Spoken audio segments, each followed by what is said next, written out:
Hello everyone! Thank you so much for joining us today. I'm Fabiana Requena, a senior here at USF and in the Honors College. And I'm Riva Gandhi, also a senior here at USF Honors. We want to welcome you to our very first episode of Made to Share, a Judy Genshaft Honors College Food and Culture Studio series. This concept has been in the works for a while now and was inspired by the space and the idea that food is more than something we eat. It's a way we connect with one another, share histories, pass down stories, and bring people together.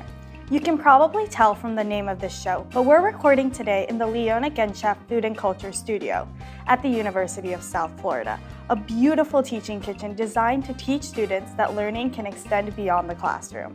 And what better way to connect than through food? Well, to launch this series, we couldn't imagine better guests. Today, we're honored to be welcomed by members of the Gonzmart family from the world-famous Columbia restaurant and the 1905 restaurant group, which includes other Tampa icons like Ulele and Casa Santo Stefano. Founded right here in Tampa Bay's Ybor City in 1905, the Columbia is recognized as Florida's oldest restaurant. There are now 7 Columbia restaurants across Florida, but it remains owned and operated by the original family. Now overseen by the 5th and someday 6th generation, the Gonzmart family has played a pivotal role in Tampa Bay's cultural and culinary history. So without further ado, please give a warm welcome to the Gonzmart family.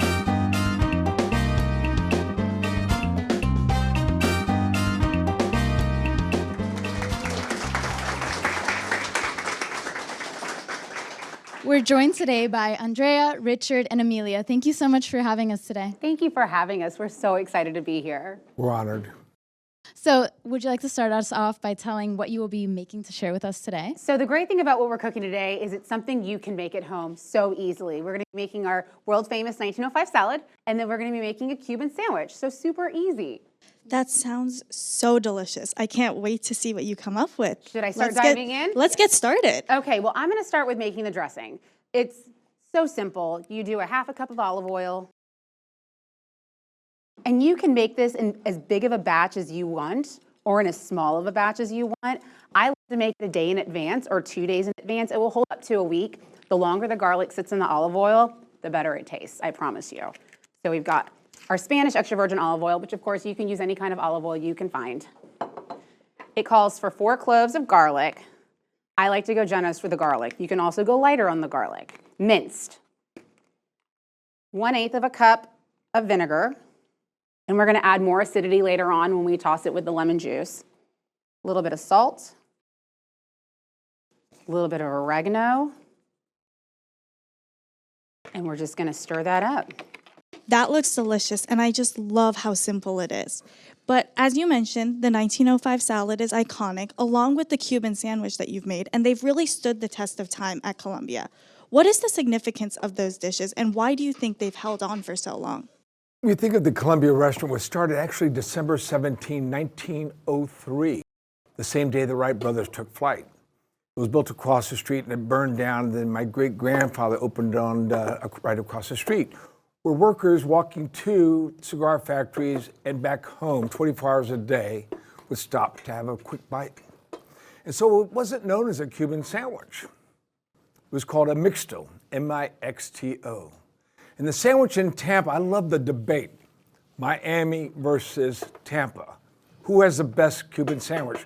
Well, there really weren't any Cubans before 1958 in Miami. The sandwiches that we make, though, resembles that of those that settled in Tampa, especially in Ybor City. The Cubans with the pork, the Spanish with the ham.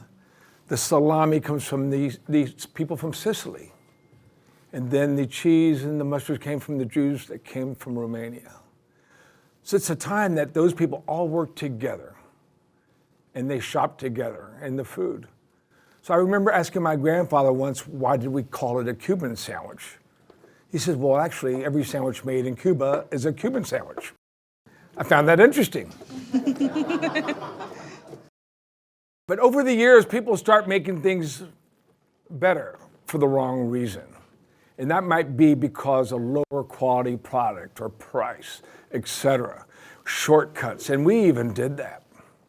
And I went back to look for the oldest recipe I could find and found that from 1941. The salami was so important, and the salami we had was more like a bologna. We did a complete search looking for the salami. We finally found one that we liked. And the bread is the key. The bread's produced by the Segunda Central. They've been producing it for us since 1915. The ham also had to be better, and the pork had to be marinated. So we did that recipe, and ever since that day, it's been going great. Okay, I'm gonna go back. I tell you what I've done. So we started with iceberg lettuce. This is actually just a half of a serving. So this is what you'd get as a with entree size at the Columbia restaurant. Once again, like the dressing, you can multiply this, make it as big as you want. For holidays, it's super great and it's super impressive. Iceberg lettuce, I julienned, which is those thin strips that you see. Ham and Swiss cheese. The great thing about this salad is you can swap out the ham. You can put turkey in there. We do a version at the Columbia restaurant where we saute shrimp. So there's very, very versatile, or you could leave out all the protein together and make it vegan and just have lettuce and tomatoes and olives. It's kind of boring, but it works. So to finish off the salad, for this half portion, we do lemon juice, which adds that extra acidity that we need. We're gonna do our dressing. We're not gonna do all this dressing, but we are very generous with it. The reason why we use iceberg lettuce is it can withstand a lot of dressing. It holds up without wilting fast. And it's not secret, but I say it is our secret ingredient. It's Lee & Perrins Worcestershire. We're actually the #1 user of Lee & Perrins Worcestershire in the world.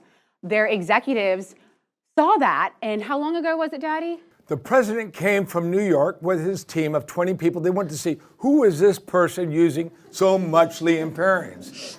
You can buy different types of Worcestershire sauce, but they're not the same. And so they did a piece worldwide saying what we did. There's a big difference in this Worcestershire versus French's and others. And then we're gonna do fresh Romano cheese. This already smells amazing, Reba. I know, I can smell it in the air and I can't wait to taste it. And we're gonna toss that up. And when you're at the restaurant, we actually make this table side. So it's super neat that you get to see your server making it. Looks like I put the right amount of Worcestershire in it. That's the way I like it, to have all that flavor. Amelia, as you're watching your mom plate, I'm sure you have a favorite dish at the Columbia. Do you mind sharing what that is with us? That's a hard question, but I feel like it would be paella because it just gives you like everything. It has the chicken in it, the amazing yellow rice, and it's just always like been one of my favorites. I'm actually making it for dinner tonight. But my second favorite would be a Cuban sandwich. Definitely go-to lunch option. Good, we're having that soon. So you're getting ready now to prepare the Cuban sandwich. Would you mind telling us a little bit about your relationship with La Segunda Bakery, where you source the bread from? Well, I'm gonna start with this used to be a whole loaf. I cut a few slices off to share with the audience. Why don't you tell the story since you've been around longer than me? No jab there. The Cuban bread, when I was 18 years old, I used to go to the bakery and pick up the bread to take it to the restaurant because it was warm. And by the time I got there, we're talking less than 2 miles, I ate a half a loaf. And about 6 weeks later, I told my dad, you can't let me do that anymore. I've gained 10 pounds. But the bread during the wintertime is crispier. There's less humidity. Cuban bread in Tampa is superior to anything you'll get in Miami. Superior to anything in Cuba. And I know that because I was in Cuba in '58 for 6 weeks with my parents as a little boy, but I can remember it. Cuban bread is the key. Then the key is the ham and the pork, and it's the best we could find. The ham comes from a family, 6 generations, a Compart family that we know. They're from Minneapolis. They raise their pigs in Iowa. So the Cuban bread is baked every single day. Anyone who's had Cuban bread knows it goes stale after 24 hours. And at the Columbia in Ybor City, we are so fortunate that they actually do a delivery every morning and every afternoon. So our bread is very, very fresh. What we have to do, though, because there's preservatives, I had to make them in 18-inch loaves because the 36-inch loaf would fall. We have to have them blast freeze it at 90% baked to send to our restaurants like in St. Augustine or Sarasota. And then when we reheat it, it's as good as coming out of the oven. But you look at the salami, the peppercorn. It's a big deal to me. One time we ran out of the product we had because of different reasons. I tasted it. I said, somebody change the salami. How do you know? Because I could tell. It's a big difference in the taste, and I'm a nightmare because it's also layered a certain way. She's going to go through that. So, and the other neat thing I just about... ate this piece. No, I mean that. You just took my... So we're now going to only have 3 slices of salami because he's eating my food. When they bake the Cuban bread, they put a palm frond in it, which creates the crease in the top, which is so neat. And a lot of time we'll get customers complaining, oh, there's grass, or there's, they think it's something foreign, but it's there very much on purpose. Okay, so we're gonna build our Cuban sandwich. As my dad mentioned earlier, each layer truly does have a representation, and of course, the Cuban bread is obviously the Cubans. And we are gonna start with our ham. There's more ham than any other meat just because that is the recipe. And the important thing is that you layer the meat very evenly. When I started doing these demos a long, long time ago, I used to, make it pillowy and so pretty, and he was like, no, that's not the way you do it. Every bite is not going to taste the same unless you layer it evenly. It has to be sliced very thin as well. If you see them doing it thick, it has a whole different texture, different taste. It just eats differently. So we have them measured on the slicing machine, and I view that every morning. I go into the kitchen and watch them slicing the ham after they pulled it out of the ovens. It's a tough job to have to taste Cuban sandwiches at 7 in the morning. We also roast all of our own ham in-house. We maple glaze it with sugar. We mojo marinate our pork, which is going to be our next layer. The hams are Spaniards, sorry, I forgot to tell you that. And now we are going back to our Cubans with the pork. You want to talk about when you kind of reinvented the Cuban sandwich? Oh, I had to reinvent it because there was a time that the recession had hit. What do we do? How do we combat the recession? We went back to history.